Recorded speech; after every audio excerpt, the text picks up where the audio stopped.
ஜாஸ்லா channel. நம்ம சேனலில் இன்றைக்கி என்ன பார்க்க போகிறோம்னு பார்த்தீங்கன்னா பூண்டு பொடி நல்லா ஹோட்டல் ஸ்டைலில் சூப்பராக எப்படி செய்வதுன்னு பார்க்க போகிறோம். இந்த வீடியோவை ஸ்கிப் பண்ணாமல் பாருங்கள், சப்ஸ்கிரைப் பண்ண மறந்துடாதீங்க. வாங்க வீடியோக்குள்ளே போகலாம். ஃபஸ்ட்டு இப்போ அடுப்பில் நம்ம ஒரு பேன் வச்சு அதில் கொஞ்சம் ஆயில் ஊற்றி பூண்டை வறுத்து எடுத்துக்கலாம். பூண்டு வறுக்கிறதுக்கு முன்னாடி என்ன செய்யணும்னு பார்த்தீங்கன்னா, அந்த பூண்டு இடிக்கிற உரல் இருக்குது பார்த்தீங்களா, அதில் நல்லா 2 தட்டு தட்டி பூண்டை நம்ம வறுத்து எடுத்துக்கலாம். ரொம்ப தட்டுன்னு அவசியம் இல்லை, சும்மா லேசாக தட்டினா போதும். பாருங்கள், நல்லா இப்படி இது மாதிரி தட்டினா போதும். இது நல்லா இப்போ நம்ம ஃப்ரை பண்ணோம்னா அப்போ தான் உள்ளெல்லாம் அந்த பூண்டு ட்ரை ஆகும்.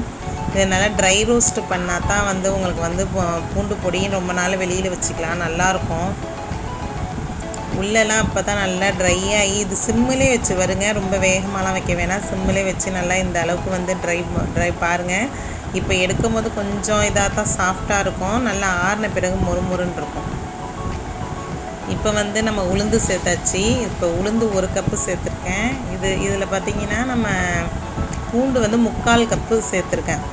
உளுந்து 1 கப்புனா பூண்டு 3/4 கப்பு சேர்த்துருக்கேன். அப்போ தான் நல்லா பூண்டு பொடி சூப்பராக இருக்கும். வேறு இந்த அளவுக்கு நம்ம பூண்டையும் நம்ம உளுந்தையும் நல்லா வறுத்து ரோஸ்ட்டு பண்ணிக்கலாம். இந்த அளவுக்கு வறுத்தா போதும். பொன்னிறமாக ஆயிடுச்சு. இப்போ இதையும் நம்ம ட்ரான்ஸ்ஃபர் பண்ணிக்கலாம். வரமிளகாய் பார்த்திங்கன்னா ஒரு 8 தான் போட்டிருக்கேன். ஏன்னு கேட்டிங்கன்னா, நம்ம பூண்டு அதிகமாக சேர்த்துருக்கிறதுனால வரமிளகாய் நமக்கு உரப்பு கொடுக்கும். உங்களுக்கு நல்லா உரப்பு நான் சாப்பிடுவேன் அப்படின்னு விரும்புகிறீங்கன்னா நீங்கள் கூட வரமிளகாய் சேர்த்துக்கலாம். இப்போ மல்லி போட்டாச்சு. மல்லி ஒரு டேபிள் ஸ்பூன் போட்டிருக்கேன். இதையும் நல்லா நம்ம ரோஸ்ட்டு பண்ணிக்கலாம்.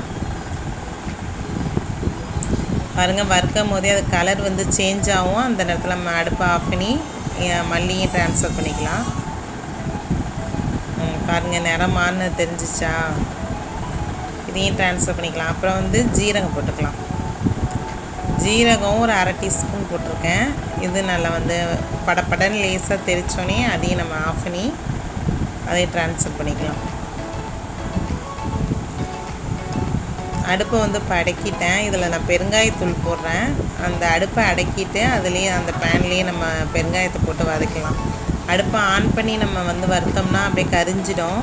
அதனால் ஆஃப் பண்ணி வறுத்தாச்சு. இதையும் நம்ம ட்ரான்ஸ்ஃபர் பண்ணிக்கலாம்.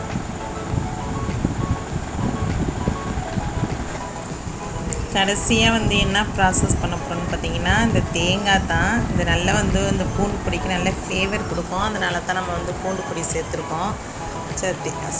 தேங்காய் சேர்த்துருக்கோம். இதை நல்லா ட்ரை ரோஸ்ட் பண்ணிக்கலாம்.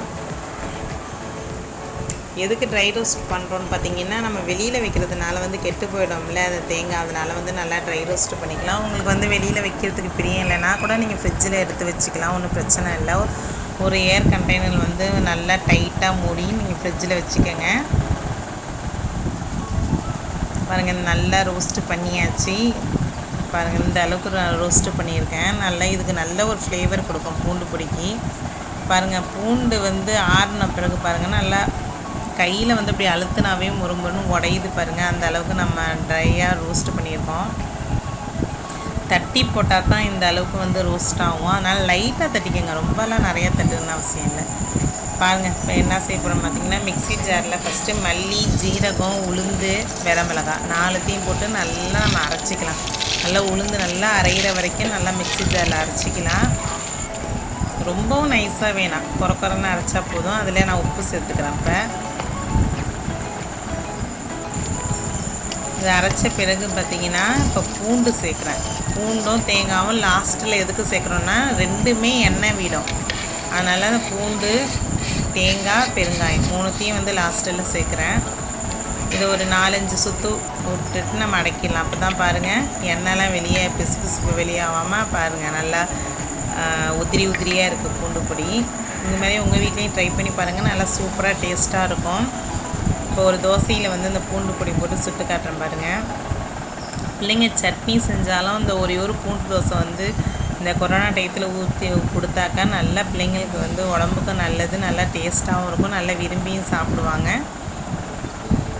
நல்லா மொறுன்னு சூப்பராக இப்போ எடுத்து காட்டுறேன் பாருங்கள். நம்ம சேனல் நீங்கள் ஃபஸ்ட் டைம் பார்க்குறதா இருந்தால் கண்டிப்பாக சப்ஸ்கிரைப் பண்ணிக்கோங்க. பக்கத்தில் உள்ள பெல் பட்டனை கண்டிப்பாக அழுத்திக்கோங்க. அப்போ தான் நாங்கள் போகிற நோட்டிஃபிகேஷனாக எங்கள் வீடியோலாம் உங்களுக்கு வரும். உங்கள் ஃபேமிலி மெம்பர்ஸ்க்கு வந்து நீங்கள் வந்து ஷேர் பண்ணுங்கள், லைக் பண்ணுங்கள். இந்த வீடியோ பிடிச்சிருக்குன்னு நினைக்கிறேன். இன்னொரு சூப்பரான வீடியோவில் நம்ம சந்திப்போம். தேங்க்ஸ் ஃபார் வாட்சிங். பாய்.